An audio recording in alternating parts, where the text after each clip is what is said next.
The last chapter in it was called Three Deadly Blows, which chronicles some of the events in that process of the decline and fall of the Roman Empire.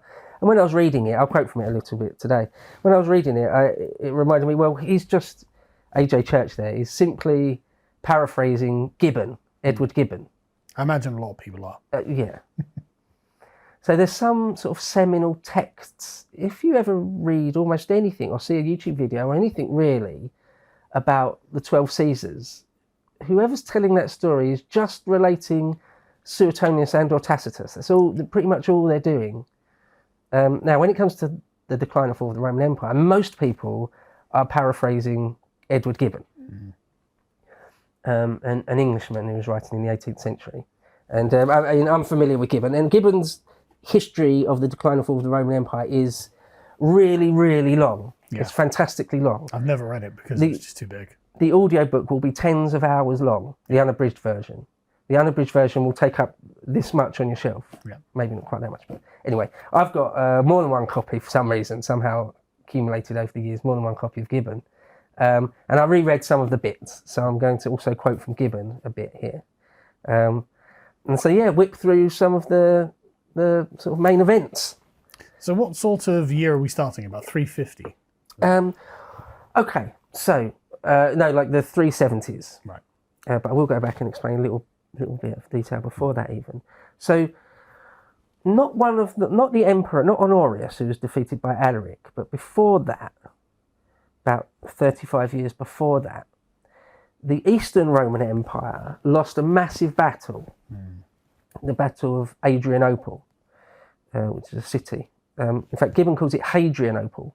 So when I read the quote, Hadrianople, same thing.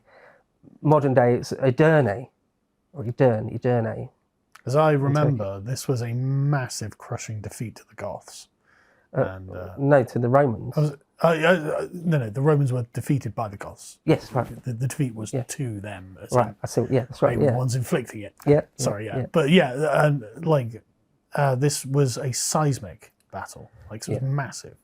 That's why I'm going to talk about it here, and why A.J. Church chose it as the first event in his three great events. Because Constantinople doesn't fall. It hasn't really got anything to do with the West. Well, it has got something to do with the Western Empire, but Rome itself isn't involved. However, when historians look back on it at the sweep of history, it's impossible to not look at that battle and say that there are the seeds of Rome's ultimate destruction. Because, like I said, it's only about 35 odd years later when Rome itself falls for the first time to Alaric. And like I say, if you look at the whole sweep of things, you have to say, well, that was a turning point, because it was as bad for Rome as Cannae. Their army wasn't wiped out to a man like at Cannae, but nearly, and it was a death blow. It was a death blow. Okay, so that is in 376. That happens. The emperor himself, the Eastern emperor, is Valens, and he's actually killed in that battle. The emperor himself is killed. So to set it up before, like 100 years before that even... Sorry, just a quick thing here, just so people know. Yeah. Roman emperors don't normally die in battle. Not often. They die from intrigue most of the time. Yeah. It's not normal. I mean, it's very rare, actually. Yeah. So it's momentous to have a Roman emperor die in battle. Yeah. So once in a lifetime, sort of. Yeah, much less than that even. Well, You're right. It's super rare. It is. So about 100 years or so before that, there's an Emperor Aurelian who sort of cedes Dacia to... Restorer of the world. Yeah, he cedes Dacia to the Goths. Now, the word Goth is a bit like Scythian. It's a very broad umbrella term. And even within that, you've got the Ostrogoths, the Eastern Goths, and the Visigoths, the Western Goths. Even that is You've a got very other broad, kinds of underneath that. And these are broad confederations of culturally aligned Germanic tribes and some non-Germanic tribes as well. So it's very hard from an outside perspective to really gauge the composition of these things. And so most of the time it's like Goths. Sometimes the historians, people that someone like Gibbon himself is drawing from, like there's a historian called Aemilianus, and there's a poet historian called Claudian, that often they'll just say the Goths, or they'll just say the Visigoths. Yeah. And sometimes they will actually mention the names of the individual tribes within that. So I just wanted the audience to know that it's a very broad thing to talk about the Goths or even the Ostrogoths. Yeah, I recently finished a book called The Story of the Goths. I can't remember who it's by now, but it was really, really good. And one of the main points they make about Adrianople is that essentially it's not Goths, really. It's everyone, but the main trunk of the army is Germanic Goths, people who would identify as that. But there are all sorts of other tribes that are kind of tacked on and in coalition with them, and it's just a mess to figure out. And the same thing can be said of if you talk about the Vandals, same thing. Or if you talk about the Hun, same thing. Well, the Huns are even worse because, I watched a documentary about the Huns that was implying that actually there's not really an ethnicity called Hun. It's more kind of a countercultural against the Romans, and it's hard to know. And the Romans themselves didn't really know. Yeah, because the Huns are from China, basically, from Mongolia, and sometimes they're called Tartars. There's definitely a confederation of steppe people that are doing something, but then Europeans start adopting their mannerisms because they don't like Rome and things like this. It's just God, who knows? So anyway, it's complicated. So about 100 years before Adrianople, or one of the important Roman emperors, Aurelian, cedes Dacia, and I'll put a map up so everyone can see what I'm talking about, to the Goths. But it actually worked out quite well. The Goths were becoming Christianized, becoming a lot more civilized. They weren't out and out. Sorry? Aryans, though. Oh, right, yeah. Can we really trust the Aryans? Yeah. Well, okay, so they've got a very, very small point of doctrinal difference to the real Christians, I'm just saying. There's another thing to mention. So we're talking about, we've already taken it for granted that everyone knows about the Arian heresy. Or that, and also the partition of the Eastern and Western Roman Empire. So just quickly to sound that.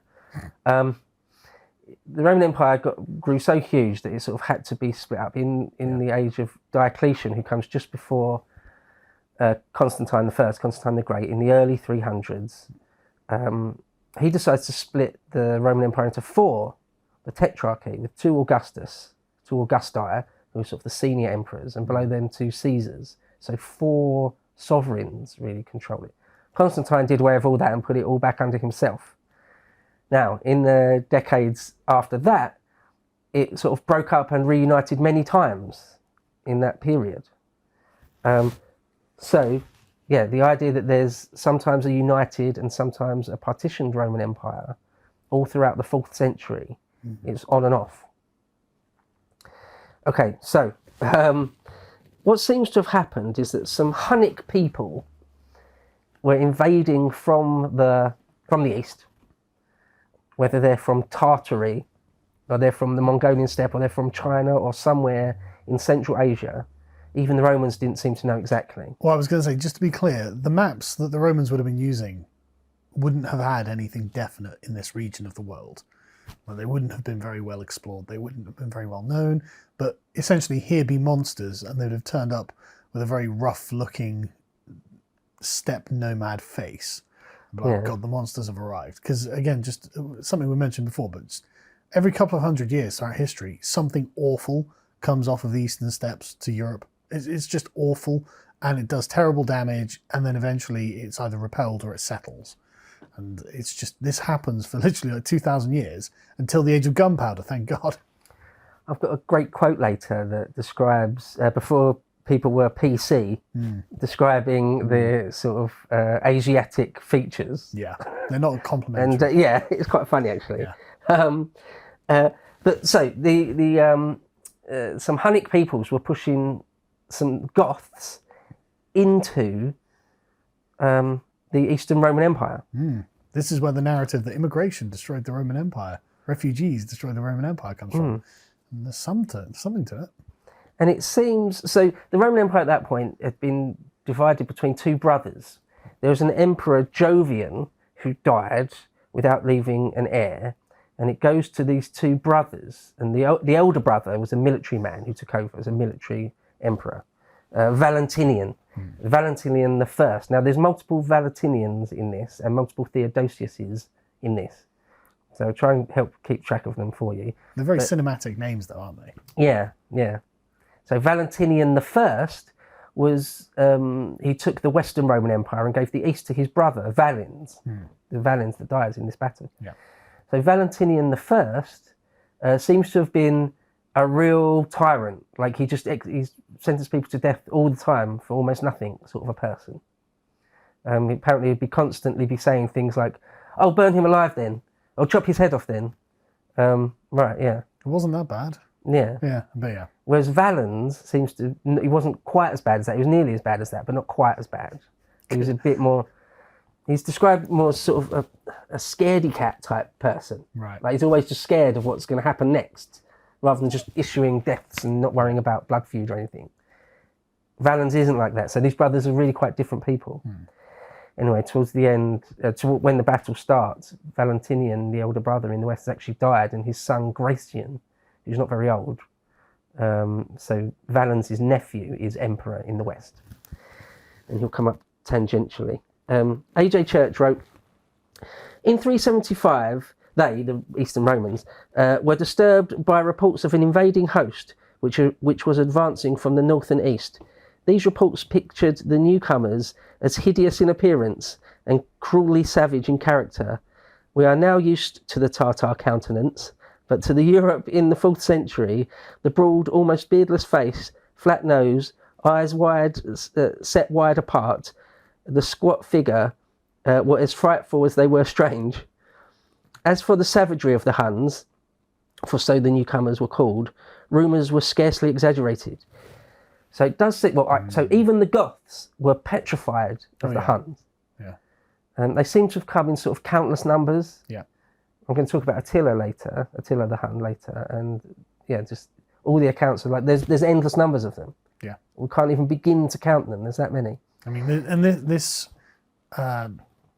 is because they're horse nomads, right? And so you've got a massive area that they've come from. But one of the things that the Mongols did is just take advantage of the mobility of the cavalry, right? And so it appeared that they were in all places at all times, but actually they were just moving very fast. That's actually a small number. So it's entirely possible there weren't that many of them. It was just reports. You hear a report there, and then a week later that gets there, but there's another report that's arrived there that was 2 days later or something, and who knows, right? But I mean, that's undoubtedly going to be a horde, so either way. Just to put this in context for people who might not be aware, the Mongol invasion of Genghis Khan and his successors are the late 12th century, early 13th, throughout the 13th century. Yeah. So that's hundreds and hundreds and hundreds of years after this. Yeah. Nearly 1,000 years after this, best part of 1,000 years after this. So horse nomads have been a scourge for a long time. Right, yeah. Sometimes they're just still called Scythians. The Romans will still just call them the Scythians. Who, from the classical era, were basically just horse nomads. So, again, a perennial problem that Europe had to deal with. And not just Europe either. But so this Hunnic invasion sends the Goths into the Eastern Roman Empire. Now, the Romans have been up against that sort of thing since the days of Julius Caesar. During the days of Julius Caesar, there's a much more up in Germany, much more in Central and Western Europe. Suddenly, this exodus of refugees, essentially, comes flooding into your land because a yet more barbaric people beyond them have pushed them into your territory. And this is huge numbers as well. Yeah. Like we're talking, 50, 60,000, something like that, isn't it? In this story... when the Goths arrive at the Roman border. Here? Yeah. No, it's loads. They think it's like 1 million. What, really? Yeah. Okay. So they think maybe there was 200,000 fighting men. Jesus. Which suggests... And they've got all their women and children with them. And they're armed as well. Right. Which is bloody silly. Yeah. Yeah. They let them in armed for some reason? Well, I've got a quote here. So when they come across the Danube... the Romans, the Eastern Roman Emperor, Valens, and his councillors, his ministers, have to make a decision what they're going to do. They have to do something. They have to deal with it. What are we going to do with 200,000 armed fighting men? Because in Caesar's day, he decides to sort of massacre a lot of them and say, no, you're not coming into Roman-occupied Gaul or Roman territory. I'm not going to allow it. You're stuck between a rock and a hard place now. Good luck. Well, Valens decides he'll let them in. And in fact, he'd be quite nice to them, or at least on paper, supposed to be quite nice to them. But one of his stipulations, again on paper, was that we have to disarm you, though. Yeah. But then his people didn't do that. But so there's that's a question. A mistake. I mean, can the Roman army of the 4th century deal with 200,000 Goths? Because I mean, like we said, why didn't he just do that? Well, he might be looking like his 50,000 men and being like, they can't handle this. He might not have been able to. Yeah. Right, yeah. Like, and the only way to keep the peace and stop them from just killing the army and then burning down Gaul is to kind of cooperate. And so... Right, yeah. Yeah. If there's someone much bigger than you insisting they're taking your pocket money, you can refuse and take the beating, or you can just give it to them, right? It's easier in a way, just to give them your pocket money. Maybe we can manage the problem after the fact, you know. Yeah. And so he even ferries them across the Danube. And there's a quote here from A.J. Church saying, having thus allowed them to remain formidable because they didn't take their weapons off them, the Romans proceeded, with almost incredible folly to insult and oppress them in every possible way. Yeah. They robbed them of their wives and children, and sold at extortionate prices the food which the imperial government had bound to provide without cost. So it seems like Valens' bureaucrats just took advantage of the situation. Totally exploited them and gave them a just cause to really hate the Romans. I mean, okay, you've stolen my family and now you're putting me... I mean, some of them had to sell their own children to feed themselves. It's like, okay, why are you doing that again? Because, I mean, like, a more prudent policy, and I'm sure one Valens was thinking of, would have been, okay, well, then take small groups of them and just ferry them around the empire, settle them down, and then we've got more manpower. To watch the full video, please become a premium member at lotuseaters.com.